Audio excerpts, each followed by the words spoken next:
Student, most welcome आपके अपने YouTube channel study with Shashi में। आज हम 25 प्रश्नों का करंट अफेयर्स का एक नया सेट लेकर आए हैं और इस 25 प्रश्नों के सेट में 5 ऑप्शन देखने को मिलेंगे और ये सेट बीपीएससी के अलावे जितने भी जीके जीएस लेवल के एक कॉम्पिटिटिव एग्जाम है इसके लिए ये सुटेबल है। तो चलिए स्टार्ट लेते हैं आज के पहले प्रश्न से। पहला प्रश्न है, हाल ही में भारत सरकार ने चंबल अभयारण्य को इको सेंसिटिव जोन घोषित किया है। यह मुख्य रूप से किस जीव के लिए प्रसिद्ध है? राइट आंसर है घड़ियाल। राजस्थान में स्थित चंबल अभयारण्य मुख्य रूप से घड़ियाल के लिए प्रसिद्ध है। यह अभयारण्य गंगा डॉल्फिन के लिए प्रसिद्ध है। 2 मार्च 2020 को भारत सरकार ने राष्ट्रीय चंबल अभयारण्य को इको सेंसिटिव जोन घोषित किया। समझते हैं इको सेंसिटिव जोन क्या होता है। इको सेंसिटिव जोन या पारिस्थितिक रूप से नाजुक क्षेत्र, संरक्षित क्षेत्रों, राष्ट्रीय उद्यानों और वन्यजीव अभयारण्य के आसपास के 10 किलोमीटर के भीतर के क्षेत्र है। प्रश्न 2 है, दिसंबर 2019 में दादर नागर हवेली तथा दमन दीव के विलय हेतु संसद में विधेयक पारित किया गया। इस संबंध में निम्न कथनों पर विचार करें।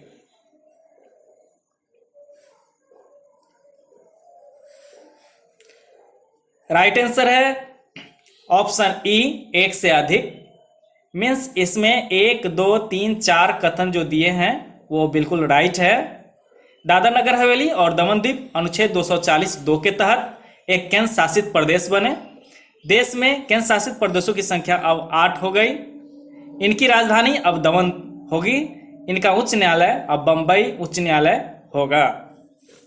क्वेश्चन नंबर 3 है, फरवरी 2020 में किस देश ने राष्ट्रमंडल की पुनः सदस्यता ग्रहण कर ली है? राइट आंसर है मालदीव। मालदीव राष्ट्रमंडल में जुड़ने वाला 54वां सदस्य राष्ट्र बना। वर्ष 2016 में वह इससे अलग हो गया था। राष्ट्रमंडल देश 54 स्वतंत्र देशों का राज्यों का एक संघ है जिसमें सारे राज्य ब्रिटिश साम्राज्य का हिस्सा थे। इसका मुख्यालय लंदन में स्थित है। स्थापना वर्ष 1931 में की गई। चौथा प्रश्न है, हाल ही में किस देश में आए चंबल डायने से प्रभावित लोगों की मदद के लिए भारतीय नौसेना द्वारा ऑपरेशन वेनिला का शुभारंभ किया गया? राइट आंसर है मेडागास्कर। मेडागास्कर में आए डायने चक्रवात के कारण हुई तबाही को कम करने के मदद के लिए भारतीय नौसेना ने ऑपरेशन वेनिला शुरू किया। 5वां प्रश्न है, स्वच्छता सर्वेक्षण 2020 में बिहार के किस जिले को सबसे स्वच्छ जिला घोषित किया गया? राइट आंसर है सुपौल। स्वच्छता सर्वेक्षण 2020 में बिहार में सुपौल जिले को सबसे स्वच्छ जिला घोषित किया गया। 6ठा प्रश्न है, नागोया प्रोटोकॉल कब से प्रभावी हुआ? राइट आंसर है 2014। नागोया प्रोटोकॉल 2010 में एक संधि के अनुसार स्वीकार किया गया एवं यह 12 अक्टूबर 2014 से प्रभावी हुआ। यह प्रोटोकॉल जेनेटिक संसाधनों के प्रयोग से होने वाले लोगों के उचित और बराबर बंटवारे को सुनिश्चित करने से संबंधित है।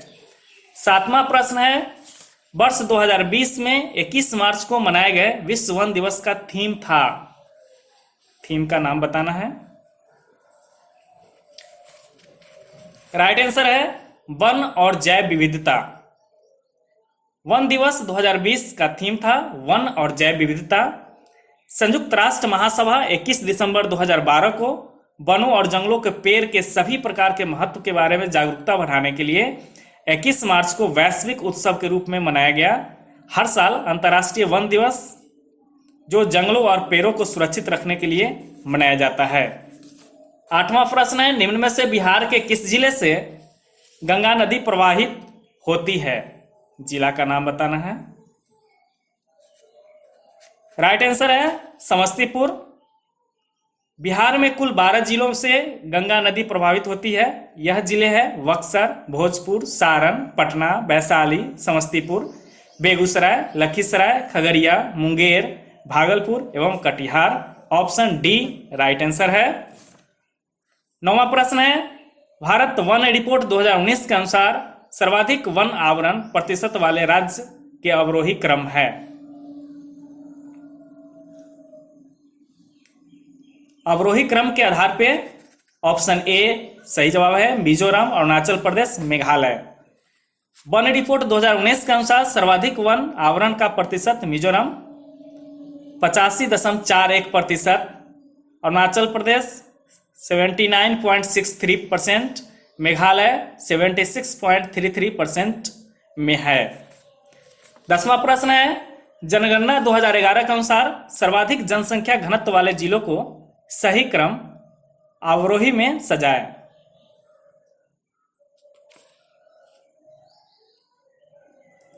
राइट आंसर है ऑप्शन सी, अवरोही क्रम देखेंगे जनसंख्या घनत्व के हिसाब से जिलों का। सर्वाधिक जनसंख्या घनत्व वाले जिले शिवहर 1880 जनघनत्व, पटना 1823, दरभंगा 1728 एवं न्यूनतम जनसंख्या घनत्व वाले जिले कैमूर 488 है, जमुई 568 है। 11वां प्रश्न है, भारत के किस दर्रे का नाम बदलकर अटल सुरंग कर दिया गया है? राइट आंसर है ऑप्शन डी, रोहतांग दर्रा, जो कि हिमाचल प्रदेश में है। रोहतांग दर्रा हिमालय का प्रमुख दर्रा है। यह समुद्र तल से 4111 मीटर की ऊंचाई पर स्थित है। 12वां प्रश्न है, मैटरहॉर्न पर्वत हाल के समय में चर्चा में है। यह पर्वत किस देश में स्थित है? Option D, Switzerland. Right answer है। विश्व में सबसे ज्यादा फोटोग्राफी के लिए प्रसिद्ध मैटरहॉर्न पर्वत स्विट्जरलैंड और इटली के बीच में स्थित है।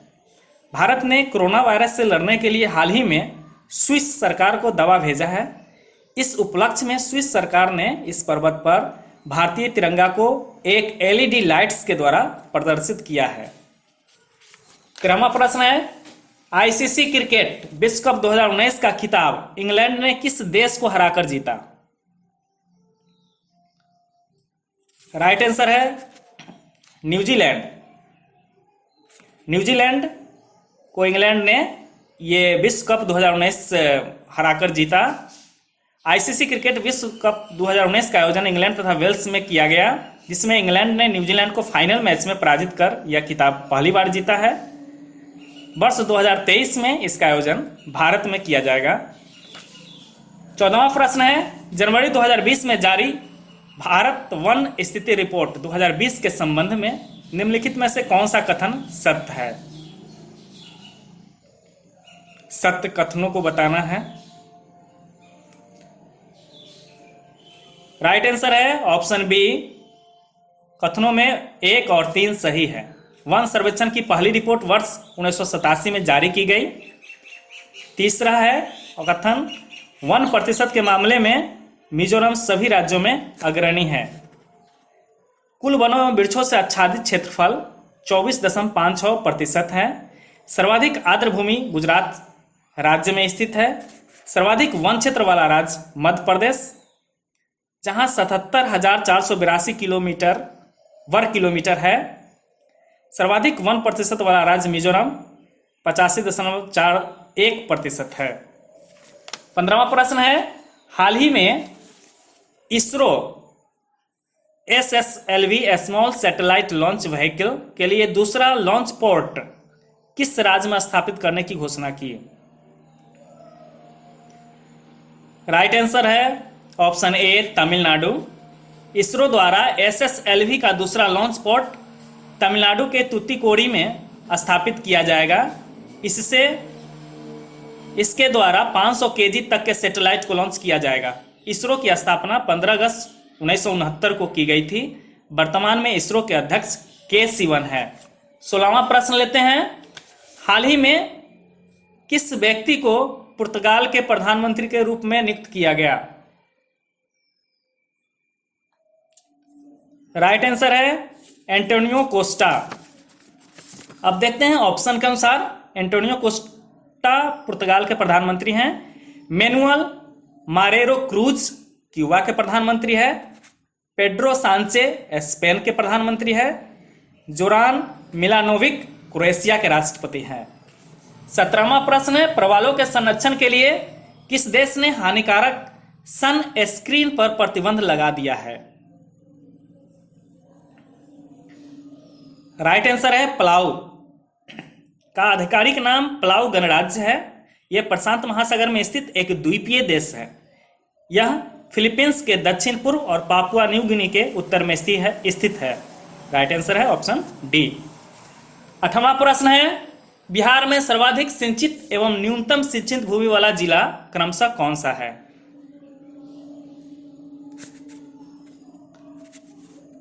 राइट आंसर है ऑप्शन सी शेखपुरा सर्वाधिक सिंचित, जमुई न्यूनतम सिंचित जिला है। बिहार में सर्वाधिक सिंचित भूमि वाला जिला शेखपुरा, जिसका प्रतिशत है 86.6% एवं बिहार के न्यूनतम सिंचित भूमि वाला जिला का जमुई, जिसका परसेंटेज है सिंचित का न्यूनतम सिंचित का 16.65% है। 19वां प्रश्न है, भारत के कितने राज्य पाकिस्तान के सीमा साझा करते हैं?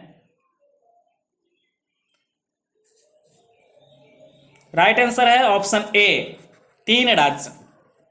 पाकिस्तान से सीमा साझा करने वाले भारतीय राज्य वो 3 हैं, गुजरात, राजस्थान एवं पंजाब।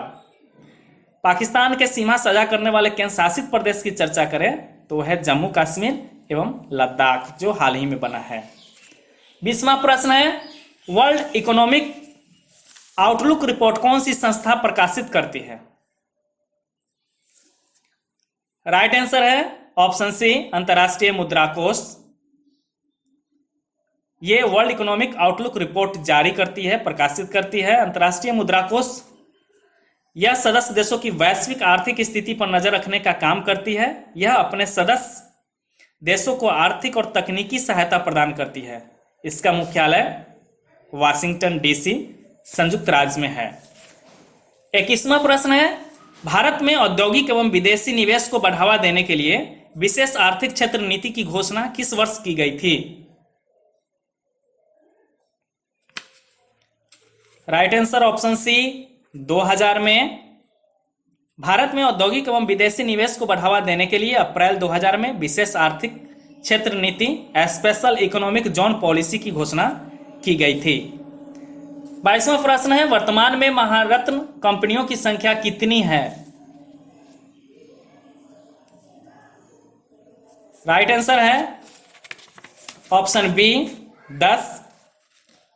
वर्तमान में महारत्न कंपनियों की कुल संख्या 10 है, जो इस प्रकार है, well, BHEL, BPCL, CIL, GAIL गेल, HPCL, IOCL, NTPC, ONGC, PGCIL और सेल, जिसे SAIL के नाम शॉर्ट नेम से जानते हैं। ये 10 महारत्न कंपनियां हैं वर्तमान में। 23वां प्रश्न है, 8 मूल उद्योगों के सूचकांक में निम्न में से किसको सर्वाधिक महत्व दिया गया है?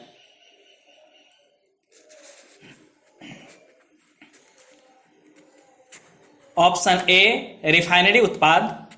चर्चा करते हैं 8 मूल उद्योग को। वो कौन से 8 मूल उद्योग हैं? वे हैं कोयला, कच्चा तेल, प्राकृतिक गैस, रिफाइनरी उत्पाद, उर्वरक, इस्पात, सीमेंट तथा विद्युत।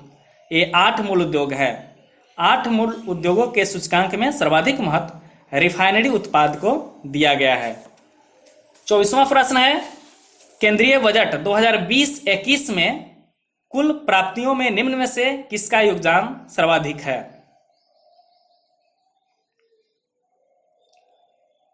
राइट आंसर है ऑप्शन सी। केंद्रीय बजट 2020-21 में कुल प्राप्तियों में निम्न में से जो ऑप्शंस दिए गए हैं उसमें ऑप्शन सी सही है, उधार, अन्य देयताएं। केंद्रीय बजट 2020-21 में कुल प्राप्तियों के आधार और अन्य देयताओं का हिस्सा सर्वाधिक है। बजट 2020-21 के विभिन्न मतों को कुल प्राप्तियों को अगर 100 पैसा माना जाए तो उधार और अन्य देयताएं 20 पैसे, माल और सेवा कर 18 पैसे, निगम कर 18 पैसे, आयकर 17 पैसा, कर भिन्न राजस्व 10 पैसा के हिसाब से देखा जा सकता है। Right answer option C. 25वां प्रश्न है जो कि लास्ट प्रश्न है इस सेट का। पुस्तक the free voice on democracy culture and the nation के लेखक हैं।